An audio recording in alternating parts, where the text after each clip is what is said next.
सुप्रभात बच्चों। देखिए आज जो हमारा चैप्टर चलेगा नया चैप्टर है ना, अध्याय क्रमांक कौन सा? अध्याय 14 है ना, अध्याय 14 यानी कि चैप्टर 14 चल रहा है ना, जिसका नाम क्या बेटा? मुफ्त ही मुफ्त। क्या नाम है? मुफ्त ही मुफ्त है ना।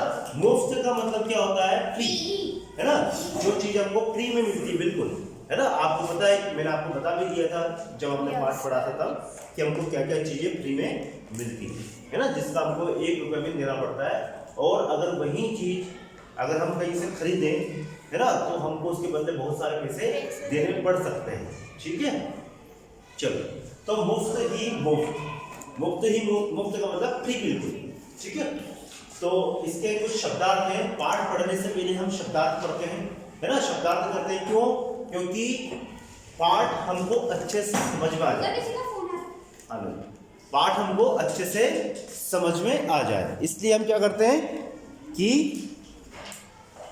शब्दार्थ पढ़ते हैं, शब्दार्थ को समझते हैं है ना, उनका अर्थ समझते हैं। शब्दार्थ का मतलब क्या होता है? शब्दों के अर्थ। अगर हमको अर्थ पता नहीं होंगे तो हमको समझ में नहीं आएगा क्या लिखा हुआ है ना। देखिए ताजा, ताजा तो आप समझते हो है ना, फ्रेश जिसे बोलते हैं इंग्लिश में, बिल्कुल ताजा ताजा। जैसे आपके घर में खाना होता है ना, तो आप बोलते हो मुझे ताजी सब्जी खाना है ना, ताजी रोटी खाना है। ताजी रोटी मतलब गरम गरम रोटी है ना, ताजी सब्जी, फ्रेश वेजिटेबल्स, यानी कि मार्केट से आप सब्जी खरीद के लाते हो तो कौन सी लाके आता हो? क्या बासी सब्जी लेके आते हो? नहीं, ताजी लेके आते हो ना, तो वो होता है ताजा। ताजा मतलब नवीन, नया या नूतन, इसके समानार्थी शब्द है। और ताजा का मतलब क्या निकलता है बेटा? वह वस्तु जो अभी अभी बनकर तैयार हुई है ना, अभी अभी बनकर तैयार हो गया। सब्जी के रूप में अगर हम बात करते हैं कि अभी मार्केट से अभी पौधे में से तोड़कर लेके आया, वो हम उसको बोलते हैं ताजी। खाने के लिए अभी अभी पकाया हुआ खाना है ना। तो वस्तु विशेष कोई सी भी वस्तु हो सकती है, खाना हो सकती है, सब्जी हो सकती है ना, कोई सी भी वस्तु हो सकती है जो अभी अभी बनकर तैयार हुई है, उसको हम क्या बोलते हैं? ताजा। ठीक है। मुलायम, मुलायम मतलब सॉफ्ट, नरम, कोमल, ठीक है, बिल्कुल मुलायम। ठीक है, तो क्या होता है मुलायम? उसको मत हिलाओ बेटा। मुलायम का मतलब होता है नरम, कोमल, बिल्कुल सॉफ्ट। ठीक है, आप समझ गए मुलायम का अर्थ? अब देखिए एक शब्द आया है ना, क्या शब्द लिखा हुआ है? का मतलब क्या होता है? कोई स्वादिष्ट वस्तु जिसकी याद आने पर मुंह में पानी आ जाने के समय निकलने वाली आवाज है ना। जैसे आपने कोई वस्तु देखी, जलेबी देखी, गरम गरम जलेबी कर रहे हैं, तो आपका मन करता है ना, करता है ना, खाने का मन करता है, मजा आ रहा है ना। कोई गुलाब जामुन बनी हुई है और आपका मन करेगा, आवाज निकलती है, तो ऐसी आवाज इसको बोलते हैं। मतलब कोई स्वादिष्ट वस्तु जिसकी याद आने पर या जिसको देखने पर हमारे मुंह से निकलने वाली आवाज, उसको बोलते हैं है ना। इसका कोई अर्थ मतलब नहीं निकलता वास्तविक अर्थ, यह एक साउंड है। ठीक है, साउंड का आवाज निकलता है। चटकारा, चटकारा का मतलब क्या होता है? चटकारा मतलब होठों पर जीभ फेरना। चटकारा का मतलब हम जिसे पाठ में शब्द आता है उसका अपने होठों को चटकारा। चटकारा मतलब जीभ फेरना, होठों पर इस तरह के जीभ फेरना। जैसे मैं एक्शन कर रहा हूं, इसको बोलते हैं चटकारा, होठों पर जीभ फेरना। ठीक है, जीभ और होठों पर जीभ कब फेरना? होठों पर जब जीभ कब फिराते हैं? जब कोई खाने की वस्तु रखी हुई हो है ना, और हमारे मुंह में पानी आता है, तब क्या करते हैं? ऐसा करते हैं ना, जीभ फेरते हैं। जी ललचाना, जी ललचाना का अर्थ क्या होता है? जी का अर्थ होता है बेटा मन। जी का अर्थ क्या होता है? मन है ना। और ललचाना मतलब मन का ललचाना। कोई वस्तु देखकर हमारा जी ललचा जाता है, खाने का मन करता है ना। आप बाजार जाते हो और कोई अच्छी मिठाई रखी हुई, मिठाई की दुकान पे जाते हो तो आपका मन करता है, आपका मन क्या करता है? खाने का मन करता है ना। लेकिन फिर आपके साथ में जो पेरेंट्स रहते हैं, मम्मी पापा रहते हैं, बोलते हैं बेटा मिठाई नहीं खाना चाहिए है ना, ऐसा बोलते हैं ना। पर टॉफी देखी आपने तो आपका जी ललचाता है उसके ऊपर कि ये दिला दो, वो दिला दो है ना, कितना मन करता है। तो जी ललचाने का मतलब किसी चीज को खाने की इच्छा होना या किसी चीज को प्राप्त करने की इच्छा होना। खाने से मतलब खाने की चीज तो खाना।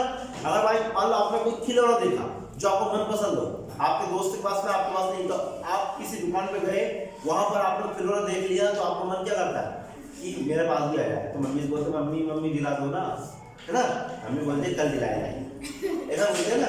तो वो जी ललचाना का मतलब किसी चीज को खाने की इच्छा करना या प्राप्त करने की इच्छा। खाने से मतलब कोई खाने की चीज को खाना, या फिर आपके कोई दूसरी चीज हो जिसको आप खिलौना हो तो उसको प्राप्त करने की इच्छा करना क्या कहलाता है?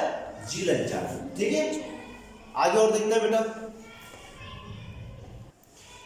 देखिए बच्चों, आगे के शब्दार्थ बूढ़े, एक शब्द आया और बूढ़े। बूढ़े का मतलब आप समझते हो? बूढ़ा का मतलब यहाँ पर बूढ़ा जो शब्द यूज हुआ है एक बूढ़े वृद्ध के लिए हुआ है ना। वृद्ध मतलब बूढ़ा व्यक्ति, पुराना व्यक्ति जो बहुत सालों से विद्यमान रहता है ना, यानी कि जो बहुत वर्षों से विद्यमान हो। व्यक्ति के लिए यूज नहीं हुआ है, ये बूढ़े बरगद के लिए यूज हुआ है। बरगद मतलब क्या होता है बेटा? बरगद का पेड़, बनियान ट्री। ठीक है, तो बनियान ट्री जो होता है ना वो क्या होता है? बरगद का पेड़ होता है। तो बहुत दिनों से विद्यमान है वो पेड़ जमीन के ऊपर, है ना, बहुत पुराना है। मतलब आपके मम्मी, आपके दादा ने, दादा दादी ने देखा है, उनके परदादा ने देखा है उसको, है ना, तब से वो जमीन इस अस्तित्व में है ना, तब से उगा हुआ है। तो उसको बोलते हैं बूढ़े बरगद का पेड़, है ना। बूढ़ा पेड़, बूढ़ा व्यक्ति, है ना, जो बहुत दिनों से, बहुत वर्षों से विद्यमान। ठीक है, आगे देखिए, दाम। दाम का मतलब क्या होता है? किसी वस्तु का मोल भाव करना, क्या दाम में बिक रहा है ना, उसका दाम पूछो। ठीक है, दाम का मतलब क्या होता है? मोल भाव करना। एक दाम आप बोलते हो जब खेल खेलने जा दाम देने जाओ, है ना, दाम दे के आओ, है ना, वो चीज अलग होती है। लेकिन ये दाम का अर्थ क्या होता है बेटा? किसी वस्तु का मोल भाव करना। मैं पूछता हूँ भाई प्याज क्या दाम चल रहा है? प्याज का क्या भाव है ना, क्या दाम दोगे? आपका जो ये सामान है क्या दाम दोगे, है ना। ठीक है, दाम का मतलब क्या होता है बच्चों? मोल भाव। क्या होता है? मोल भाव। कांदा, कांदा एक शब्द है। कांदा का अर्थ आप समझते ही हो, जो हमारे इधर के लोग क्षेत्रीय भाषा में तो उसको बोलते हैं कांदा। कांदा लहसुन, है ना, यानी कि प्याज लहसुन। कांदा मतलब प्याज। गोभी, ये गोभी बेटा हम गोभी बोलते हैं इसको, और गुजराती में गोभी बोला जाता है। तो गोभी का मतलब होता है गोभी, है ना, बंद गोभी। ठीक है, पत्तेदार वाली जो बंद गोभी होती है उसको बोलते हैं गोभी, है ना, गोभी। वैसे पत्ते बंद गोभी होता है, फूल गोभी होता है ना। तो गोभी का मतलब गोभी, गोभी। एक है शूछे। शूछे ये शब्द है, और शूछे का मतलब होता है क्या है ना। जैसे आप किसी पूछते क्या है ये, है ना, क्या चल रहा है, शूछे बताओ मुझे क्या है ना। तो शूछे ये शब्द है, गुजराती शब्द है, और इसका अर्थ होता है क्या है। अब देखो एक शब्द है टेक। टेक का मतलब होता है किसी वस्तु का सहारा। एक शब्द है भिखू भाई, अपनी लकड़ी को टेक कर उसके सहारे खड़े हो गए ना। टेक का मतलब होता है सहारा लेना, है ना, लकड़ी टेकना। बूढ़े व्यक्ति होते हैं कि हाथ में क्या रहती है? लकड़ी रहती है, लाठी रहती है ना। वो क्यों रहती है? क्योंकि वो सहारे के लिए होती है ना। उनके पैर दर्द करते, घुटने दर्द करते, तो लकड़ी को लेके चलते हैं साथ में, है ना, ताकि उनको थोड़ा सहारा मिल जाए। टेक और लकड़ी को टेक कर सकते हैं, मतलब सहारा लेकर चलते हैं। एक शब्द आया बेटा सौदा। सौदा का मतलब भी क्या होता है? मोल भाव करना, है ना। सौदा जम गया तुम्हारा सौदा। जैसे मान लो आपसे मैं कोई चीज खरीद रहा हूँ, है ना, तो कोई व्यक्ति पूछता है कि आपका सौदा हुआ नहीं हुआ, आपने लिया और सामान नहीं लिया, तो उसको बोलते हैं मोल भाव करना या सामान ले लेना, या ठीक है। तो सौदा का मतलब क्या होता है? मोल भाव करना। ठीक है सर, इंग्लिश में डील बोलते हैं। हाँ, डील बोल, वेरी गुड। इंग्लिश में इसको क्या बोलते हैं? डील, है ना। डील मतलब हमारा आपसी सामंजस्य बिठाकर, और जैसे आप बोल रहे हो कि ये पेन में 10 रुपए में दूंगा, मैं बोलता हूँ कि 9 रुपए में, है ना, या 8 रुपए में बोलता हूँ भाई मैं तो 8 रुपए में दूंगा, तो बोल रहा है कि 10 रुपए में दूंगा, है ना।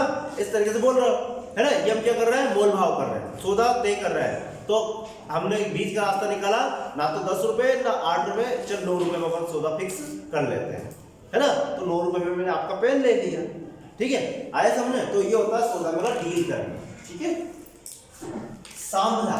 सांभला क्या होता है बेटा? सांभला मतलब संभालो, अपने आप को संभालो। सांभला एक गुजराती शब्द है, इसका अर्थ होता है संभालो। ठीक है, आया समझ में? ठीक है, सब सारे शब्द आपको समझ में आ गए बच्चों?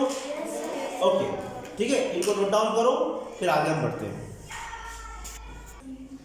देखिए हमारा जो नेक्स्ट अगला जो शब्द है ये है बेटा है ना। ये क्या होता है?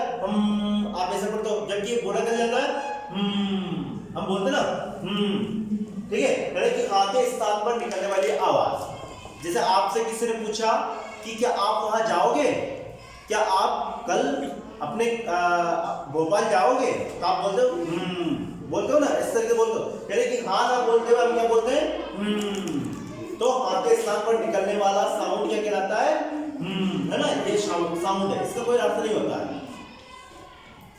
जरा जरा जरा का मतलब होता है जरा थोड़ा सा, है ना, जरा थोड़ा हटना, जरा थोड़ा खिसकना, हाँ थोड़ा खिसकना, जरा खिसकना, है ना। और हम बहुत सारी बात क्या करते हैं बेटा कि जरा और थोड़ा का एक साथ यूज करते हैं। जैसे मैं भी बोल रहा हूँ जरा थोड़ा खिसकना, तो ये गलत बोल रहा हूँ। हम क्या बोलना है, जरा खिसकना, या तो जरा बोल दो या थोड़ा बोल दो, थोड़ा खिसकना, है ना। तो जरा का अर्थ क्या होता है, थोड़ा।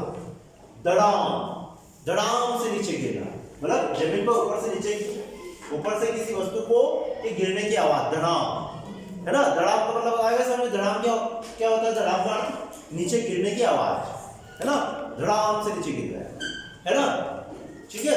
नारियल का पेड़ नारियल से धड़ाम से नीचे गिर रहा है। बंदरगाह का अर्थ क्या होता है, यानी कि बेटा जो जहाज रुकते हैं वो स्थान क्या कहलाता है, बंदरगाह। जैसे जहां पर बस रुकती है वो क्या कहलाती है, बस स्टैंड, बस स्टॉप कहलाता है ना, बस स्टैंड या बस स्टॉप। जहां रेल रुकती है, ट्रेन रुकती है, वो क्या कहलाती है, रेलवे स्टेशन, है ना। ऐसे ही बंदरगाह जहां समुद्र के किनारे का स्थान होता है, क्योंकि जहाज जो होते हैं वो समुद्र में ही चलते हैं, है ना। तो समुद्र के किनारे पर जहाजों के रुकने का स्थान, है ना, जहां पर जहाजों में माल चढ़ाया जाता है, माल उतारा जाता है, तो वो स्थान क्या कहलाता है, बंदरगाह, ठीक है। क्या लिखा है ये, यानी कि पैर फिसलने की जो आवाज होती है ना, वैसी होती है ना, जब पैर फिसलाते हैं सुर निकल जाती है ना, तो हाँ फिसलपट्टी से आपको कैसे आवाज आती है ना, जब आप फिसलपट्टी से फिसलते हो तो कैसे आवाज आती है ना, क्या लिखा हुआ है, ठीक है। तो ये पैर फिसलने की आवाज है। गीजू भाई का पैर फिसला था ना नारियल के पेड़ के ऊपर से, तो कैसी आवाज आएगी, ठीक है। तो ये कुछ शब्दार्थ है जिनको आपको पढ़ना है और लिखना है और समझना है, ठीक है। इसके बाद आप चैप्टर पढ़ोगे, पाठ पढ़ोगे, तो आपको पाठ अच्छे से समझ में आएगा। आप उस पाठ को, आप जो कहानी लिखी हुई है वो आपको बहुत अच्छे से समझ में आएगा, ठीक है बेटा। तो ये शब्दार्थ आप नोट डाउन करो, ठीक है, ओके, थैंक यू।